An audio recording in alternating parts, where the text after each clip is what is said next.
Anem al punt 5. Començaríem pels pregs i preguntes, i després anem a les mocions.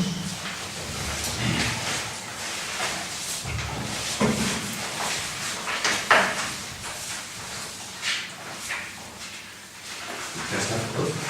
Sí, això és. No, que hi ha les mocions. Sí, pregs i preguntes i al final fem les mocions. D'acord. Començo? Sí. A mi m'agradaria informar, saber la relació que hi ha entre el pantà de Riudecanyes i l'Ajuntament. És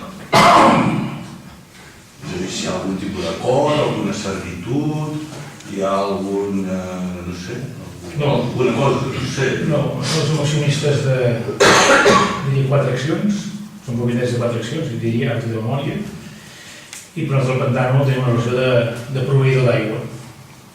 I paguen un IBI un IBI especial i ja està. Paguen un IBI especial. I els tenim de socis a Riudecanyes a l'Ajuntament, però no hi ha res més.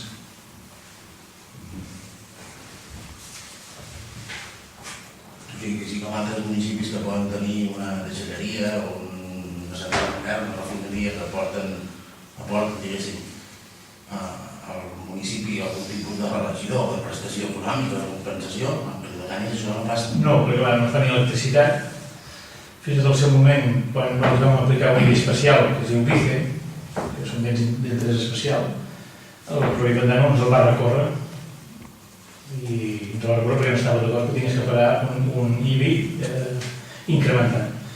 La sentència la vam guanyar després de 7 anys de plecs i ja està. Si és l'electricitat rebríem una part d'ingressos, és a dir, rebríem un bon IE, però amb l'ensenyament que no és subministrar aigua. No fa aquesta activitat generadora d'electricitat. Clar, que ens ha tributat una finca rústica. No paguen les terres que ocupa. L'embassament té un valor catastral, com qualsevol edifici. L'església i qualsevol casa, aquesta tenen un valor catastral, que ve determinat per l'Estat, evidentment, i sobre aquest valor catastral paguen el sentiu un BICE, que en el cas de Riudecanyes són uns 27.000 euros del pla pantà. Però no és res més, no produeix cap tipus d'energia, per tant no està d'alta, no és una activitat econòmica, i paga pur i dur un IBI, no res més. I cessió d'aigua, a part dels recs que hi ha abans de... La cessió no té res a veure, és dels molins hidràulics, no hi ha... Al seu moment es va créixer que s'hi pogut treure coses, però no es va treure res. No hi ha cap...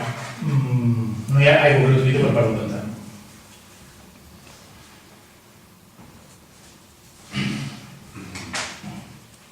I llavors ara deixarà de ser proveïdor, no? Perquè com que hi ha el tema de com aigua o no? O segueix comprant aigua a diferència de la de Boca? No, clar, els veïns continuen sent un subministrador d'aigua a Riudecanyes. Sí, això sí, però qui la pagarà serà com aigua, no? Se suposa, o no? L'aigua no la subministrarem nosaltres. La subministrarem nosaltres. Va del pantà a l'Ajuntament i de l'Ajuntament a com aigua. Sí.